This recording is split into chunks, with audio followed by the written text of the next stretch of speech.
constitutional right to travel among the 50 states in the District of Columbia, and we voted to protect it yesterday, Friday.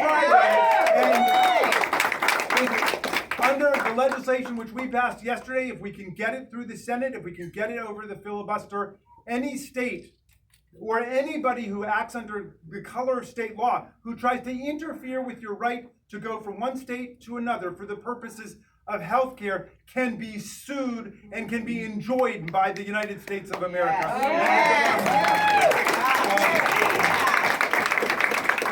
So we're going to fight to protect the fundamental health care rights of the population. We're going to fight for the right to travel. And we're going to fight for the basic social contract, which means the right of security. So kids who are forced to go to school under the truancy laws can go there in peace without maniacs getting AR-15s and showing up and mowing everybody down, the way we've been seeing taking place all over the country. And my colleagues get up on the other side of the aisle and they say, you guys want to repeal the Second Amendment. We've got to repeal the Second Amendment to do what you're talking about doing. And I say, no, we don't have to repeal the Second Amendment. We just have to read the Second Amendment. That's all we got to do.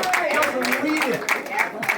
A well-regulated militia being necessary to the survival of a free state, the right of the people to keep and bear arms shall not be infringed. Even Justice Scalia in District of Columbia versus Heller said that the Second Amendment does not stop jurisdictions from passing reasonable gun safety regulations, including background checks on everybody who wants to buy a gun. Should we get a universal criminal background check in the United States of America? Do we Well, that's what we're fighting for, and we passed it in the House, and again, it's stuck in the Senate because of the filibuster and the Republican opposition to this, which is supported by more than 90% of the American people. So if we can return Jennifer, if we can hold the majority, if we can add a couple senators on the Senate side, if we can pass reasonable gun safety legislation, we will have a universal violent criminal background check in America. We will be able to get rid of the high capacity magazines, which are not needed by hunters